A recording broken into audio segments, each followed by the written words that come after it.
The Ghana Police Service here bomb baso because said here mu ye sa adwuma we ntem so no eno anema mienu na si ye kwa wudi e beba so police the IGP immediately directed sa de na course no ye investigate e wo kwa ye beba kwa wudi na so but the way ye video a kwabrane bema o wonie wona da hoyi na ehama kuma o efize ni din na e dia ba no John kan ho in fact etutume chese ehama kuma me din bi e ka ho bia no enye masem na emom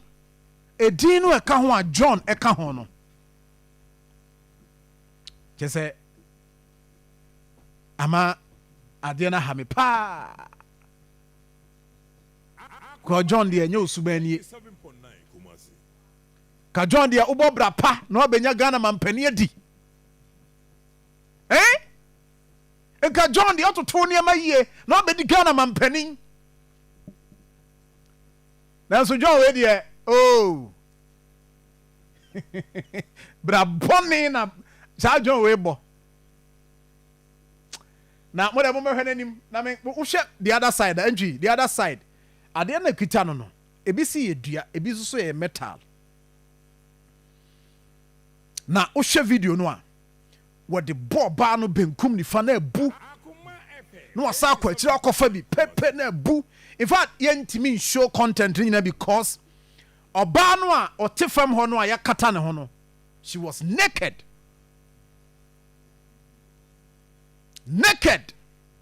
oda adeja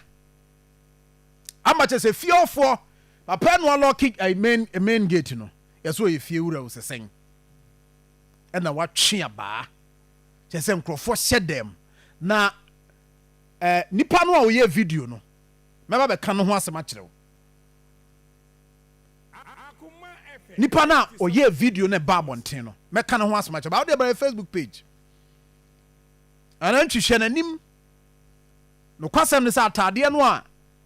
na ehye no a na odi di sansemfo no eno a na ehye no so down no na hosesa no nemum at the time a police for so ni mu no top na no hye no eno a ana no hye any saying according to commentary na wo video ni mu no o say ni fie wura yi Debia so dia ba na so o si ne yere so nie shino and this one oh my word and you was yakon airtime na se ntipa se ugu ye ni mase bema ugu mema nyina ni mase na mom edi John so ugu na ni mase pa na obayi tiem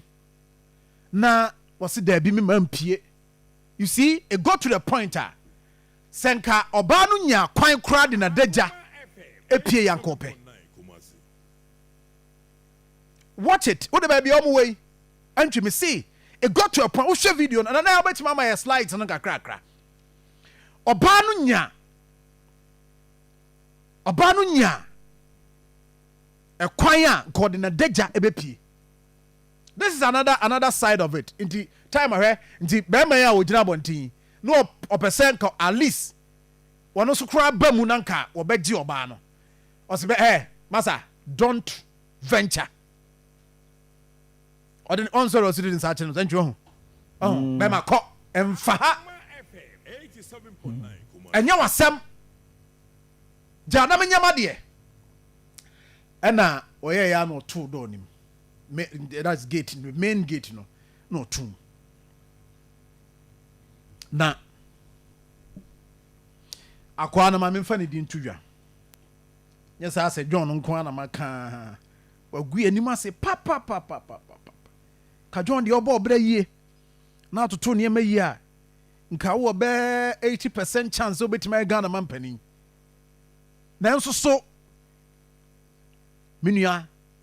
wanye ne sa ese friend no John Odartey Lamptey edin nyina edin sa din we nyina wukita yi eye din a oman mu ha kyese Odartey Lamptey kra nso so dwumadi obedi ye wo Ghana ye football mu ne ade wanhwe Odartey Lamptey a wagu nanim ase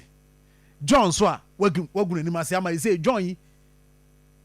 Ghana man pani John me anso John nam gira hai kyese wase ye din na ye ne pasa entry ase ade ne si wo Ofanko ewo Ga East Municipality na akwa no kra no ase fie no kra ye family fie o family residence into no kra no on sheda nye fie wura je se mensem na ye no kokoti na efia abusuafo aye mumma na wo yo ba say to the point that akwa no morning you see there is nowhere e wo se wo kra be ma kra no wo yo ba sa to the extent enu kwa se si to the extent say wo be yade na pie say de be si bia nsi na wo hwe maami na wo bu nkotodwe na wo konanim na oh in fact na meka cho se meka nipa no ye video no ho asema kire onim say ono so ye obi a wa behind dan tenant ba sem na ha no because enye first time etasi no so we de ni ameya de ama na pie na oye wie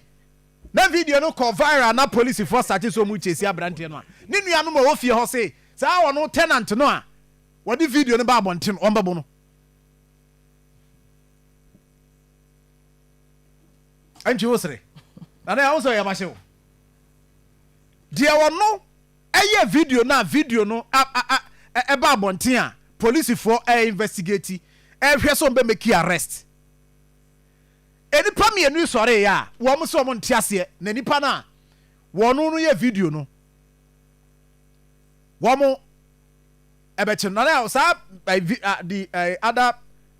pictures na ka ho no wo mo no ba ko ye oba na wo oba wo yonko ba unua bema yo wo yonko ba sei na se ababonten a nka wo kra no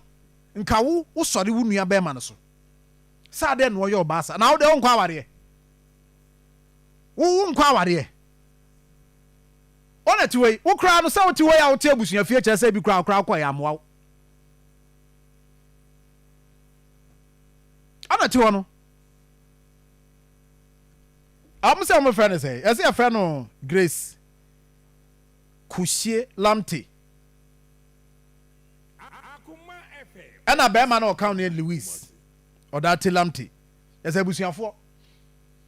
wo so akoya ati wi abusuafie na motie abusuafie na mo nyina motie na se ye obi ba sei na se wo se wo de mo endorse nti you go say video but you am yenu na ye se omo no oba ni be me na ye se oh de o ye video no ye ne no and you see de o ye video no ye oba o de video no e ye oba because de de na ye ne yonko ba no anya de pa na o ye video no ne ba bonten na be ma ne nua ba wono soso ye oba yi waso won tiase se video no ye obi baba asa na video na ba bontinti no wo mo kobo no ene in fact omdo mo sakeka na kakra na police for ba e no be rescue yenu aba no ye video no ezi ya ka say nipa miensen omunyina wo police for nsem amo police nsem enti abusuafo asem no edin edi papa na akwa no ade ye se wahwie yen Entry way, you see, now see a pictures, no slides, and say, ba. But I will share video no. Massa. So share video no pa. Say, the abebo Akoma no say, unya kwan pa wura phone ni mu na kwaso akwa ni mu a, ka be papa na ni so. Na ga wo ba wo nua ba no a, wo Grace no a ye ka wasemi. Ka wo nua ba mai, ka wo tamade bi na ade di nachi. Ase mu nyina mo hye ho. Ai sa, e na ai, mo ma no nya no de obaye no, wo obaye fo. Mo ma nya de obaye no, e na asomasi. E de pa na nipa beye. To this point. Angie. Na akwedi police for nsem. Na police adie yi hwehwemu a moye no. Ne nsem a mo yate no. Monye hwehwemu no say ya said it here. Be babo eni aba na baso. Oye video no. Akoma FM 87.9 Kumasi. Asem way. Oh, entry. What do I mean to you? Sir John, you're the Namian son of Pay, not in Chetty for Reverend Mono, so it's your